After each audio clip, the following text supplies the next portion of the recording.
But what kind of other partners could help you with your work, or how does our work relate to each other when it comes to recreation and natural resources and agriculture and all the things that really shape this region and make it unique? Yeah, and something special about the region is just every partner we've worked with has such a love for their place and where they call home. And if there's a lot of power in unity, if we come together, I think we could do a lot of good. Absolutely. That your organization is already getting started with. Right, yeah. Well, thank you so much for taking the time to come out and chat with us today. Yeah, absolutely. This has been Community Media's Open House.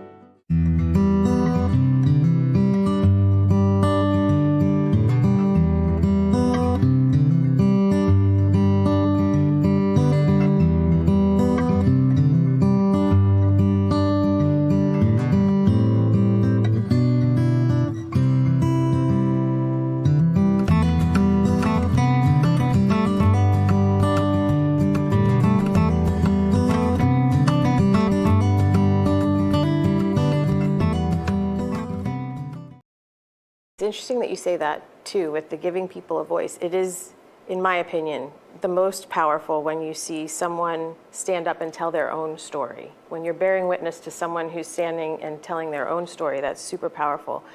In 2020, before the whole world shut down, the YWCA actually approached me and wanted to partner on this project. They had been collecting stories from the community, from people who felt they'd been subject to discrimination in some way. And they wanted to sort of reenact those stories. And some of the people who had shared the stories were afraid to stand up and tell them. And so they asked if we would reenact. And we did reenact some, but I required all of the actors to also tell their own story, because it was really important, again, to be able to bear witness to somebody saying, this happened to me. I'm a big fan of the first person narrative. I don't know that I would go back to the reenactment. I think it was really important piece of evolution in this project, and I'm glad we did it. And also, it's really nice when you see somebody stand up and able to use their own voice to tell an important story. Hi everyone, my name is Grace Myers, and I'm the 2017 recipient of the John Gastley Scholarship, and I'm a senior at DeLone Catholic. First of all, I would just like to start out by saying thank you. My family and I were truly blessed and fortunate to have been given this award. It has given me so many opportunities at DeLone to pursue my goals and to continue being a person grounded in the moral obligation of my faith, truly. The curriculum at DeLone has given me the ability to push past my limits and the discipline and to just strive to do my best in order to become successful in my future endeavors. Truly, not only through just academics, but athletically and morally. It has pushed me to go past limits that I never thought I could go past. Throughout my years at DeLone, I've grown so much and developed into the person I am today. I'm a part of the volleyball, the track and field team, and the Interact Club. And the Gastley and DeLone have enabled me to show my abilities to those groups and organizations that I'm a part of to be a leader, to show the qualities of a leader. Finally, I would just like to thank again the John Gastley Scholarship Foundation for making all this possible for me and for future recipients. I am asking for you all to please consider making a contribution to this wonderful organization so that they may just continue awarding scholarships and positively influencing young adults. So thank you again.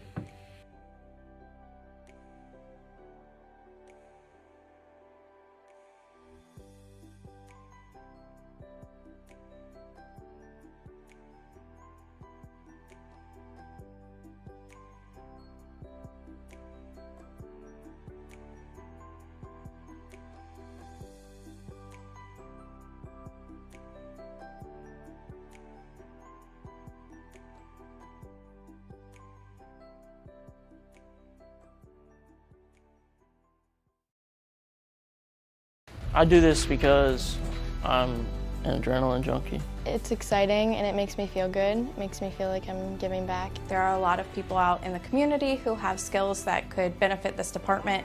We're looking for dedicated younger individuals that want to come in to do fundraising. They can be an interior firefighter, exterior firefighter. I said, I'll give it a shot, and turns out it was the best decision of my life. There's no better job in the world. You're going to love what you do.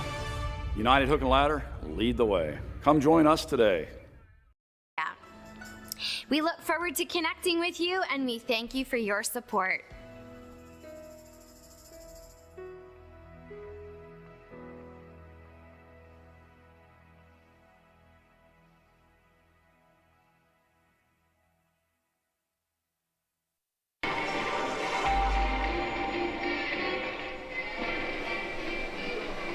What's the matter, fella? Jump.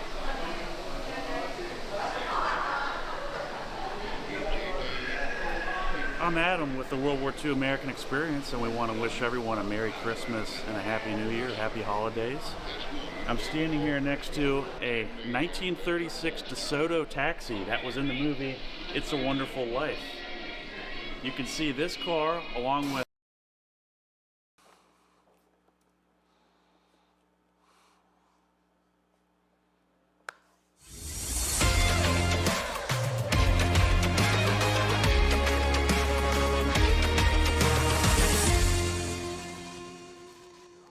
Hello again, sports fans, and welcome. Happy New Year to you all. Not a very nice night out there, but community media is going to be on the square for all the festivities later, starting at what, 10 o'clock?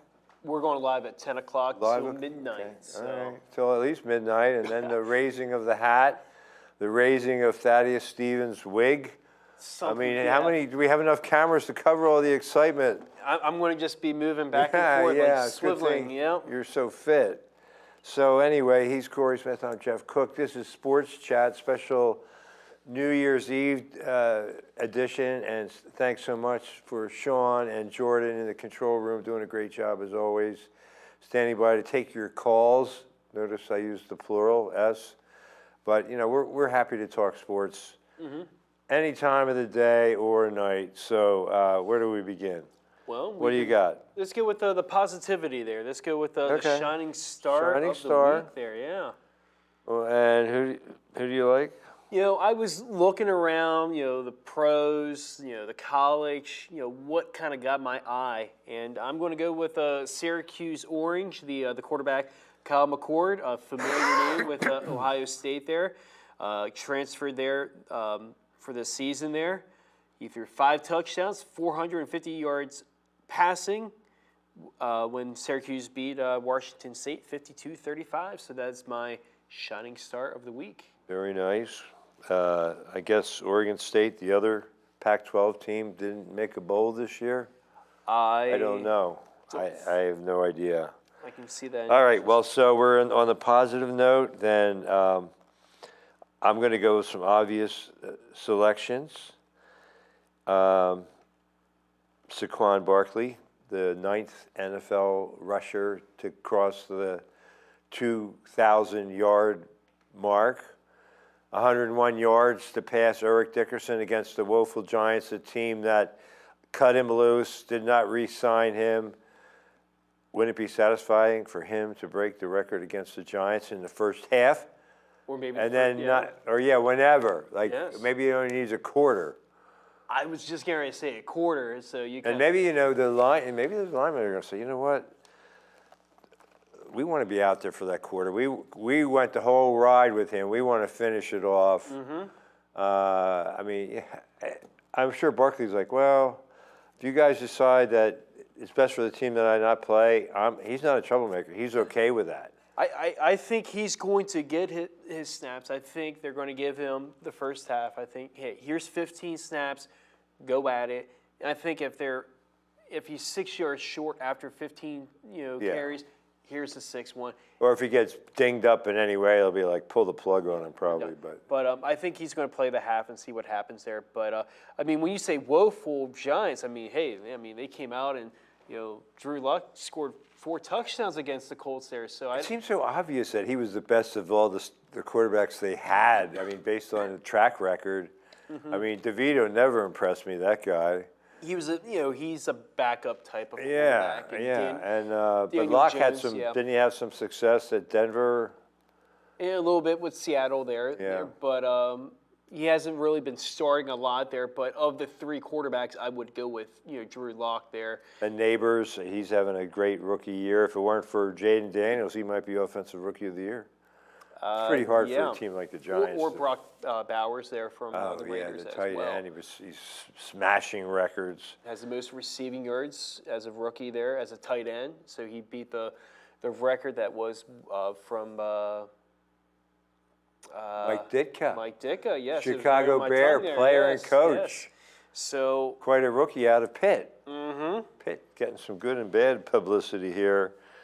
Did you put that? We didn't do hot seat yet, did not we? yet. I'll let you go. All right. first Well, there. I still want to put Brody Holmes, MVP of the tournament we covered. We did 3 games. He was MVP or player of the game of 2 of them. So very impressive effort by New Oxford and their head coach Nathan Myers. So Brody Holmes, 27 points, 9 boards, 4 steals. I mean, he's very athletic, and so I don't know that anyone has won player of the game 3 times in a single academic year. He might be the first. Yeah, I mean, we try to pass it around there, no pun on that, with basketball there, but he was by far the best player, on those two games that we covered with New Oxford there, and with Brian was a close second there, but still, I mean, they're both so impressive the way they attack the rim and this kind of Euro step. However they get to the rim, the defense doesn't seem quick enough, so they have a quick first step. Impressive. And just the way that they were able to just take control of the game against Hanover. I mean, the game after the first quarter was 12-10 New Oxford, and then before you know it's 35-10. I mean, they 23 zip in the second quarter. Total domination, as Coach Myers said with classic understatement. We got out and ran a little bit. Yeah, they ran more than a little bit. And then some there, yes. So they had some dunks and breakaways. I liked about their Holmes, though. If there's a guy on him, he doesn't necessarily try to. He just lays it up soft off the glass. If you have a breakaway, that's one thing. But I don't know much about dunking. I'll admit it. I can't dunk. So I don't know too much about the dunk. We don't have personal experience at that. I'm only 5'7", so I can't dunk the rock there. I've claimed that I once dunked a volleyball on the side basket at my high school when I was in college. Probably at my physical powers. Now, I mean, I'm lucky if I can give the net a swat. So I can still touch net. So I got that going for me. Well, it depends how long the net is. If it's a long net, that's an easy. Couple of tears and a little there. parts hanging down. Yeah. So okay, we so covered, the shining stars. So now we got to get to the negativity. Yeah, there. we don't have any trouble going negative either. So who do you got? I'll let you go first there with. All right. So, and I did want to shining stars. You know how Philly centric I am, and Joel Embiid and the Sixers seem like they're finally turning the corner. gear. They won 8 out of 10, and all of a sudden they're almost on the cusp of the play-in round or whatever they call it, the top 10, or get into the postseason. So it's they're about a third of the way through the year. 13, 17, 13, yeah, so 3/8. Around that neck of the woods there, yeah. Yeah, a little more than a third. So, and now they got Sacramento and then Golden State. So this West Coast swing, they came from behind to beat the Jazz and then knocked off Portland. So there are some people, you read all this stuff online. Some people are saying, oh, they should just tank and go for a high draft pick. Yeah, I mean, after 30 games, and look, they played with their top 3 less than 5 times, even to this point. So to give up, and that guy who said that, he took a lot of heat. So. All right, so hottest seed in sports. I just came up with this. The whole concept of the student athlete. And the more we read, the more you see why these coaches are quitting. Larinaga from Miami, Bennett, Tony Bennett from Virginia. Who knows how long Coach Calipari, I don't know if he's making the headlines kind of in a nebulous way. I don't know what he's going to do. But he's at Arkansas now, right? Yeah, I was just going to say with the Razorbacks there, but... Yeah, but these players want $10 million to play. You think they're going to go to class? It's a joke. Mm-hmm. I mean, I know I'm old school, and they should be able to profit. They shouldn't be taken advantage of by the school. I mean, the schools like to win games. It helps alumni recruiting and all that. But $10 million to play a college sport? I don't know. There's some deep pockets out there, as we all know. People that can buy election ads or buy players for their alma mater. Money talks. Mm-hmm. So that, I mean, just the whole concept of a student athlete is kind of a sham. So maybe we should ban that term altogether, because let's face it, they're athletes. They might be, in theory, college students, but... in a different class now. Yeah. Man, you have a really good one. Go ahead. I'm going to go with the Pitt Panthers. Panthers started, I got two hot seats you got there. two. I got a weekly hot seat and I got a 2024 hot seat. But the weekly one, I'm going to go with the Pitt Panthers. They start the season 7-0, look really good. And then the wheels start coming off and they drop the last 5 regular season games to go 7-5. Well, so, yeah, all those guys that opted out, didn't they have a lot of guys opt out? I believe so there, yeah. All right, well, where were you when, you weren't that great when you were losing 5 in a row, so why didn't you opt out then? I mean, I don't understand.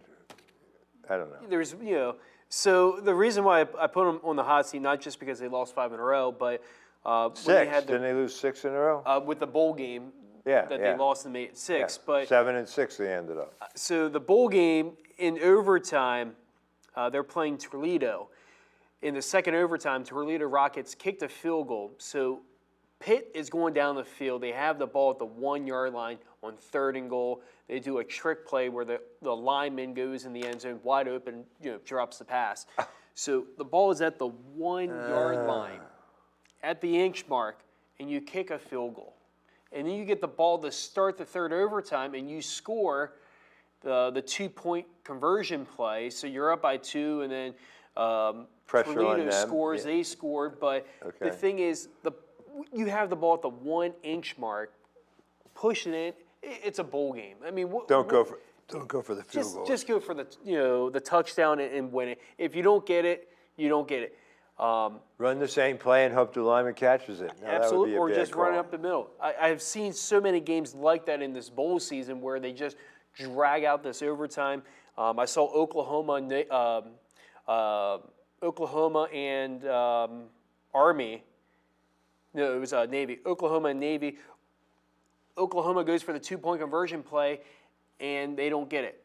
And I'd rather have the game end like that there, like the Louisville and Washington game. The Sun Bowl. The Sun Bowl, Tony the Tiger Bowl game. Yeah, where I love that game. Washington, scores a touchdown with 9 seconds left in the game, and they go for the 2-point conversion to win the game, not to go to overtime. Just win it and avoid the overtime. But now my hot seat of 2024 is going out to Chicago sports teams. So Chicago's Big 5 teams, the Bears, the Blackhawks, the Bulls, the Cubs, the White Sox, combine with a 62.5% loss. They lost 62%. 38% winning percentage. Turn it around. Yeah, that's not good. That doesn't include. And no, you said nobody made the playoffs? Nobody made the playoffs. So that doesn't, I didn't include the WNBA or the soccer. No. They didn't make the playoffs either. So it was a down year for Chicago sports. So see what happens next year. But that percentage is really high just because the White Sox lost 121 games. The Bears, won 4 games. So, when you have that low percentage wins, that raises the percentage there. So you'll see what happens in 2025 there for the Windy City of sports, but it was woeful. All right. Well, did you watch the Lions last night? I was. And the 49ers? I was impressed there, yeah. Talk about the end of that game, because I went to bed before it was over. Yeah, so, I guess the last play I saw, it was 31-28, and the 49ers were trying to tie and miss a field goal.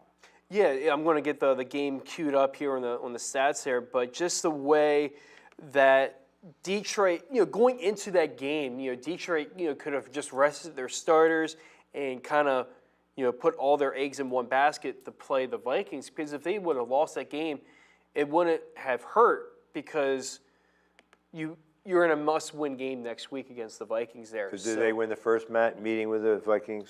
Yep. So if they win, they would have the tiebreaker. So that's why they could have lost, and yeah. So that's why a couple people were, number of people were surprised that they were going with their starters there. But, towards the end of the game there, late in the third quarter, Amon-Ra St. Brown got the 4-yard touchdown pass from Jared Goff to make it 31-28. And then the fourth quarter, the Lions scored a field goal that was 42-yarder, and Jahmyr Gibbs with a 30-yard run to make it 40-28. The Niners scored a late touchdown with Joshua Dobbs there, but to make it look like it was a one-score game. The quarterback? He's on the 49ers now? Well, that was when they went to the backup quarterback with Purdy. When he got hurt, they went with Joshua Dobbs there. I kind of forgot that Joshua Dobbs was with the Niners. Yeah, well, he had like a moment of glory with was that the Vikings last year? Yeah, he was kind of bouncing from team to team there. And then all of a sudden he caught fire. Yes, so. But now, talk about, is Darnold comeback player of the year? What do you call his season he's had? Last year he was a backup, wasn't he? Yes. He was with the Niners and all that there. I kind of forgot, he was with the Niners as well. But looking at comeback player of the year, I would give that to Sam Darnold. I don't see. It just dawned on me he's a good choice for that award. Yeah, I don't. I'm sure he has there's been a starter in his times in his career, but he looked really sharp. There's others that are right up there with injury-wise and such there, but just the way that he's been playing all throughout the season there is, a lot of people, going into the season, they thought, J.J. McCarthy, what's that going to be like? And they have Sam Darnold as an insurance policy, and that insurance policy now, based on what he's shown, I heard people say, well, trade McCarthy.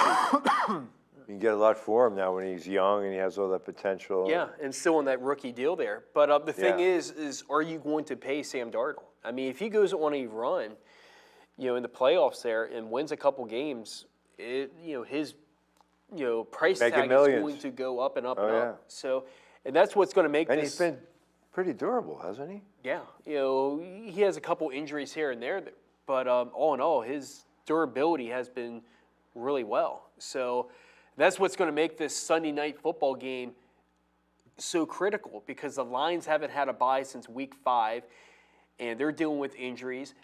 They are the most team that of the two would need the bye, and the Vikings, you can't go wrong with a week off there. But and then we have a message I was just reading it. Yeah. We can play it for. Do we know who it's from? I think it's Brady or Nick. Okay, all right.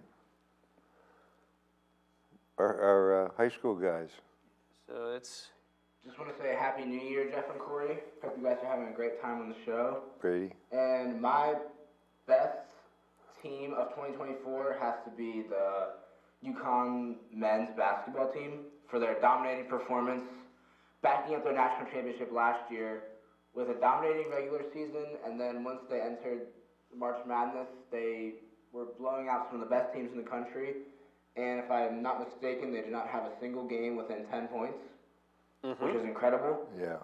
And for single or individual performance of the year, I'm going to give it to Ashton Genty for his season that he's having this year. Just like if he has an opportunity to break the record tonight, which would be outstanding. And I just want to give him a big shout out for the year. Hope you guys have a good rest of the show and Happy New Year. Yeah. You think that's Brady? Do you think? I think that was Brady there. Yeah. So. Thanks, Brady. Happy New Year to you if you're tuning in, and good luck going back to school. I guess they have another I couple think of a weeks. couple more weeks there until they go 13th, back probably there. some go back, and I think somebody said the 20th. Nick maybe at Ship. So, all right. So, Jean T. How's it going to fare against Penn State? I mean, Penn State has a good run defense.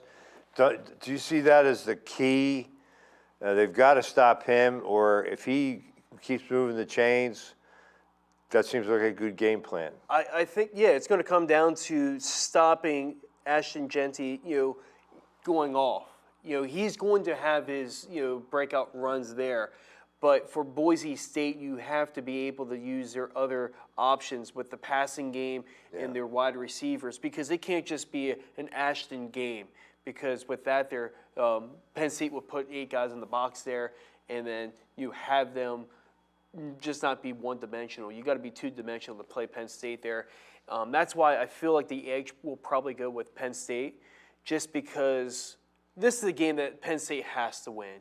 You can't just go all throughout the season and have a nice alignment for your playoffs. Playing SMU and then Boise State there. So this is the game they have to get. And then if they win this game, then you're playing, the likes of Georgia or, Notre Dame there. So it's gonna be interesting there. And then, Georgia has what, Stockton or something as a quarterback kid? Gunner Stockton there. Hasn't played much, so. He played a little bit in that SEC title game there. So it's going to be interesting to see. We've seen backup quarterbacks with limited action there and kind of take teams to the promised land. And then Florida State saying, well, why didn't our backup quarterback get a chance to lead us to victory after going 13-0 or whatever it was? Yeah. So, I think that's going to be the X factor is in that angle. And then same with Warden for Penn State there. Can Boise State shut him down? He's going to be all over the field. Their tight end. He is over 1,000 yards receiving there. So that's going to be an X factor I'm going to be looking at. But the game's tomorrow. I mean, you got Texas and Arizona State. Texas. Triple header. Yeah, triple header action there. You got a 1 o'clock, a 5 o'clock, and 8:30 game. So football all day tomorrow. I like Texas's chances there, but the same thing with Arizona State. Their X factor is going to be their running back, Cam Scatterbill. He is a big bruiser. He kind of reminds me of almost Toby Gerhart, kind of running right up the middle, big type of running back there. So Stanford running back there, yeah. Remember him? Yeah. I don't. What about Texas Ewers? Is he hurt? Yeah, he's hurt. He's dealing with that ankle. It looks like he's going to be playing. They got Arch Manning backing up. Arch is, he's going to have some some plays in the playbook there. So, kind of like Prebula. Bo there. So what happened to him? Did we hear anything? He entered the portal. I think I'm trying to think where he went. I think he went to one of the SEC schools. I think maybe Missouri, but I'm not too sure exactly. But I know I heard he was making some visits there. But with the games tomorrow, I mean it's like a great slate of games. With Arizona starting at 1 o'clock. 1 o'clock there with Texas and Arizona State. I like Texas winning that game, and then the second game with Ohio State and Oregon. A lot of people rematch. From back in October there from Oregon there. A lot of people thought this was going to be the championship game there, and it's got the making of a championship feel, with that being at the Rose Bowl. Well, I mean, the loss to Michigan just changed everything for Ohio State. Mm-hmm. They wouldn't be playing Oregon in this round. No. I mean, they could be playing in the semis, or could be. Yeah, playing they would have gotten a bye. Yeah, so. But just the way that Ohio State played against Tennessee, if they play like that all throughout the playoffs, that's going to be a team that's going to be hard to beat because how their defense is playing. They scored 3 touchdowns at ease their first 3 possessions against Tennessee, and it just looked like easy. I was thinking, where was this when they played Michigan? But what happened was they were playing down towards Michigan's level, and was running the ball right up the middle. So I heard that even as the game was being played, the commentators were saying, you got the speed advantage. You got to get it to the edge. outsides there. Yeah, that's what I kept on It was thinking. like testosterone took over. Or it's just like, hey, we're going to win like this, and they never change their Yeah, mindset. you can't there. just be stronger. You got to be smarter too. So it's interesting. Kornicki, is that the OC for Penn State? Very innovative anyway. And, you know, I wouldn't be surprised if they have some kind of trick play up their sleeve they haven't run all year. It It might won't involve shock Tyler Warren. He's thrown a few passes And he's been a center and then caught a pass as a center. because he So, was eligible because he's at the end of the line. All the guys, you know, that's really creative. tricky stuff there. Yeah, so, yeah. And then the It was a nightcap shotgun game, snap, I think. He shotgun snap. he shotgun and then went down there. Yeah. But and then the nightcap game we have tomorrow. We have Georgia against Notre Dame, which it looks like that could be a pick 'em. I could see both Yeah. sides of the coin. And Well, Beck's out for Georgia, and Yep. Notre Dame lost some key defensive line people, maybe? But you know, I like Notre Dame's running ability against Georgia, but I mean that's you know very tight contested game there where I can see that going either way, but it's going to be on the hands of Gunnar Stockton. Can he deliver on a spot that he has been a lot of people haven't seen? So he's with Georgia for a reason, and he's going to be the quarterback.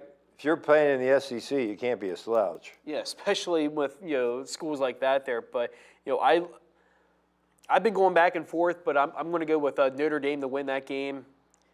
So I have the semifinals with Ohio State, Texas, Notre Dame, and Penn State as my Final Four after going this weekend. Let me write that down. Final Four. Who you got? Oregon? I got Texas, Ohio State. Okay. Well, you picked Oregon to win it all. No, that was Carl. That's Okay, Carl. all right. Carl had that. Texas, OSU. And then Penn State, Penn State. Notre Dame. Okay. Well, you're probably a lot of people are going that way. I mean, these are the favorites, aren't they? I don't know what the Vegas lines are. I mean, it's pretty. There aren't any split. upsets there, I, but yeah. I think. Well, that's like all the home teams won in the first round. And all by blowouts, basically. Yeah. I mean, Yeah. I know the score doesn't show with Notre Dame and Indiana. I mean, that was 27-3. Yeah, at one And point, and then they came back. Texas, Clemson sounded somewhat close, but it was never in never doubt. close. Yeah. I mean, we got some games on right now. We got the Cheez-It Citrus Bowl. We got Who's playing? Illinois is up 21-17 right now, and it looks like Illinois is going to win that game. They have the ball at South Carolina 21-yard line. They're going to kick a field goal probably if they don't get the Fourth third quarter. down there. So 50 seconds left in the fourth When does quarter. Duke play Ole Miss? That is second. Let me see Okay. here. So yeah, they will be playing On Thursday night? on Or Thursday night. At night or during the day? That's a 7:30 kick. So Is there? Well, let's segue to the NFL since we're talking Sure, yeah. Thursday. Any Thursday night games? nope, all Nothing. so everybody's playing on Sunday except for the AFC North. The Browns are playing the Ravens at On 4 Saturday. o'clock, and then your nightcap Saturday night game is the Bengals and Pittsburgh. So everybody else is playing on those are Saturday. That's a Saturday doubleheader Saturday doubleheader on starting at 4. 4 o'clock and then 8:30 on the second game there. Okay. So And then what's the lineup for Sunday? I guess the Eagles play the Giants at 1. yeah, that's a 1 o'clock game. Who do So they have at 4? And is there somebody playing Sunday night? the Sunday night game is the Vikings and the Lions. Oh, that's a the winner of showcase that game. game is going to have the 1 seed. Yeah. So Yeah. and it looks like There's no Monday Night Football. no Monday night. So that's why they have the Monday night on ESPN is just shifted on Saturdays. So they still have their week there. It's just moved up. Well, that's giving them a little more Saturday there. time to So, get ready for the playoffs. so. Yeah, it looks like Philadelphia is going to have that 2 seed, and it looks like they're either going to play the Packers or the Commanders. I mean, as an Eagle fan, who do you rather see? All right, so they played the Packers week 1 in Brazil. I mean, that was a lifetime ago. Yes. And the Eagles weren't happy with all the restrictions, but they went down there and took care of business. Jordan Love got hurt during that game. Yeah, so. I mean, I just think the Eagles' defense has gotten better and better and better. So, I mean, I guess I'd rather see the Packers because I think Jaden Daniels is slightly more dynamic and explosive than Jordan Love. I mean, Jordan Love is quite capable of running the ball, but he's not probably going to go like 30, 40 yards like Lamar. Yeah. I mean, Jaden Daniels is already in the Lamar Jackson category. Yeah, he's, Jordan Love, I wouldn't say he's a pocket passer. He will scramble when he needs to, but he doesn't scramble a lot there. Yeah. But I would agree with you. I think playing the Packers would be the better of the two. The Commanders are a dangerous team. You got McLaurin. He could go off any. I mean, Mitchell kind of held him in check when they met the first week. But, I mean, he's a guy who can go off. And then they had, Zacchaeus. It was a former Eagle. He had 2 touchdowns against him. And then Zach Ertz, another former Eagle. He's got the game-winning touchdown on Sunday night there. In overtime. So he's no spring chicken either. He's had a pretty good career. He's like Hall of Fame cusp. And it looks like that 3 seed is going to be the Rams. And then whoever wins the NFC South, right now it looks like it's going to be the Tampa Bay. So that 3-6 match. Yeah, Atlanta had fizzled. That was a big loss for them. That was a devastating loss there. Now, who does Tampa Bay have in Week 18? Week 18 there. Let me scroll over here. Who does Atlanta have? Because they have the tiebreaker, but if they both win or both lose, it'll be Tampa Bay. The Bucks got the Saints, and then the Falcons got the Panthers. So the Bucks have. Yeah, they need the Saints to beat the Bucks. Yeah. Because if they both win, it's Tampa Bay. And the Eagles know how dangerous they can be in the playoffs in Baker Mayfield. I mean, they spanked the Eagles last year. How about the Rams? I mean, what a season, what a turnaround. Sean McVay, pretty good coach, obviously. Which kind of brings How many in a row have they won? Or like 8 out of 9 or something like that? Yeah, I mean, they start the season 1-4, the Rams. I mean, everyone kind of, just threw them off to the wayside there. So, I mean, this is impressive. I mean, how they played on Saturday night against the Cardinals, with that interception to, seal the deal and then, basically won that division there, That Puka Nacua. Yeah. He's a beast. Yes. I think I only saw him play this year. I know he was a rookie last year, had great stats, but I somehow never saw him. Yeah. He's kind of taken over that number 1, wide receiver role with the Rams. Taking over Cooper Kupp there. I mean, he's just been phenomenal. He can run the ball. I mean, almost like a Deebo Samuels-esque. Yeah. A lot of people are getting the esque moniker. So, which kind of brings me to my next question. With all these great teams out there, who do you think is the coach of the year? Because there is some great in the candidates. NFL. Is there just one coach of the year, or they have East and West? I think it's just they one. only do one. It's not like baseball where All there's. right. Okay. I'll tell you, I mean, Sean McVay has done a fabulous job turning the Broncos team around, but the guy for the Vikings, O'Connell. Yeah, I would say KOC is Kevin O'Connell. Yeah, or, I mean, you can't go wrong with Dan Campbell either, but did he win it last year? I don't think he won it last year. I think it was the Cleveland. Oh yeah, Stefanski. I believe he's not winning it this year. Guess what? Usually it's a bad omen when you win the Coach of the Year because usually either the next year or 2 years later you're fired. Like Mike Brown in the NBA, and all the other coaches are up in arms. Hey, this guy's a great coach. Well, it's a business. They all know that. So. I mean, me personally, the Coach of the Year, I would either go, whoever wins on Sunday night. It's so hard to, with. Well, that's a good way to decide it. Yeah. So I mean, McVay, Sean McVay, he's I guess like a dark horse candidate, but you. Yeah, I mean, looking at the rest, the Bills, they are expected to be up there. Yeah. Pittsburgh, with their little tailspin there. Tom is not getting Yeah. it. No. There was a little chatter with Mike Tomlin a little bit there, but Oh, if he's they done would it. have won the division, Especially when they were what, 10-3 or something Mm-hmm. like that. I mean, when they're 10-3 and they lost the last 3 in a row. So Three games in 11 days. Kansas City, their expectations is up there. So Andy Reid, he's already won it a few times. He's a Hall of Famer, first ballot. So yeah, I would almost just say whoever wins on Sunday night, and it's not just because of Sunday night there, it's just their body of work. And I Oh think yeah. that's Well, look at the tie- records. I mean, Yeah.